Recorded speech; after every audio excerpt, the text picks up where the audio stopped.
बिस्मिल्लाहिर्रहमानिर्रहीम। अस्सलाम वालेकुम। सऊदी अरेबिया में एक बदबख्त को, एक ऐसे सफ़ाक कातिल को, ऐसे संगदिल और बेरहम इंसान को सज़ाए मौत दी गई है जिसके मरने के ऊपर ख़बरें तो हर तरफ हैं, लेकिन कहीं अफसोस नहीं और कहीं इस मरने वाले से इजहार हमदर्दी नहीं है, क्योंकि इसका जुर्म ही इतना संगीन था। इस बदबख्त ने अपने पूरे ख़ानदान को ज़िंदा जला डाला। इसने, जिसका नाम बताया गया है मीडिया रिपोर्ट्स में, इस शख्स का नाम बताया गया है, ये था महंद बिन ज़हीर अली अल मुल्ला। तो इसने अपने वालिद ज़हीर अली अल मुल्ला को, अपनी वालिदा सदीक़ा बिन हुसैन आले दरवेश, बहन अकीला और अपने भाई मोहम्मद को कमरे में बंद करके उसके दरवाज़े पे पेट्रोल छिड़का और फिर उसको आग लगा दी, और वो तमाम लोग अंदर कमरे के अंदर ज़िंदा जल गए और उनकी मदद को कोई ना पहुंच सका, क्योंकि पेट्रोल छिड़का था और कमरे में निकलने का कोई रास्ता नहीं था। आग भड़की और इतनी ज़्यादा भड़क गई कि वो बेचारे अंदर ही जल गए और ये वहाँ से फ़रार हो गया। सिक्योरिटी इदारों ने बिलाखिर इस बदबख्त को गिरफ़्तार कर लिया और फिर इदारों ने जब तफ्तीश की तो इसने एतराफ़ किया कि हाँ, मैंने कत्ल किया। पहले तो शायद कोई हादसा समझ रहा था, घर में आग लगी और ये लोग जो है अपनी जान से गए, लेकिन इदारे जब तफ्तीश करते हैं तो ज़ाहिर बात है वो ढूंढ लेते हैं, या कमरा लॉक मिला होगा, कोई ऐसा क्लू मिला कि इसके अंदर कोई ऐसी ख़राबी की गई और फिर एक बंदा इस घर का बचा हुआ क्यों है। तो बहुत सारी वजूहात की बिना पे जब उन्होंने तहकीक की तो पता चला इस बदबख्त ने अपनी फैमिली को खुद जलाया है। और इसके पीछे वजह पता क्या है?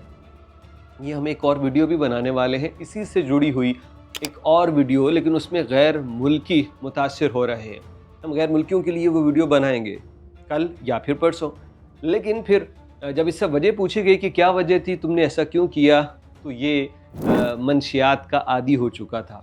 घर वाले इसे रोकते होंगे, इसने पैसे मांगे होंगे, कोई ना कोई वजह ऐसी बनी होगी कि घर वालों से लड़ाई करने के बाद उनको ख़त्म करने का फ़ैसला इसने कर दिया। अब ये नशा वो हैवानियत है, इंसान के लिए वो ख़तरा और एटम बम है कि वो इतना जालिम हो सकता है कि अपने माँ बाप बहन भाइयों के, इनके ऊपर तो जान निछावर की जाती है, लेकिन नशा इंसान को ऐसा जानवर बना देता है कि वो किसी की तमीज़ नहीं करता। अब इसको ख़त्म करने के लिए सऊदी इदारे ऐसी कार्रवाइयाँ कर रही हैं, ऐसे बेरहम मैं इसलिए कह रहा हूँ कि उसके अंदर कोई तरस नहीं किया जाता मुजरमों के ऊपर। तो ऐसे फ़ैसले किए जा रहे हैं जिनके अंदर कोई रहम और तरस नहीं होता, और सख्त फ़ैसले हैं जो भी मंशियात से जुड़े हुए लोग हों, और इसके अंदर कईयों को मुश्किल भी होती है। एक पाकिस्तानी फैमिली जो इस मुश्किल से गुज़री है, पाकिस्तानी, और मैं कुछ उसकी आइडेंटिटी रिवील नहीं करूँगा, लेकिन वो इन मुश्किलात से गुज़रे हैं।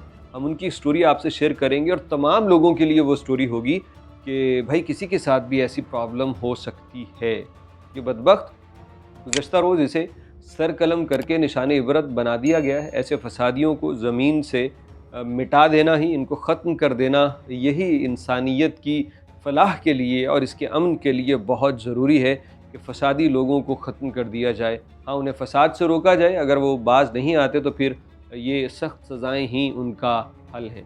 इस बदबख्त के मुतालिक और मंशियात में आदी हो जाने के मुतालिक अगर आप कुछ कहना चाहें तो ज़रूर कमेंट कीजिएगा कि ये मंशियात किस तरह से हमारी और आपकी नस्लें बर्बाद कर रही है।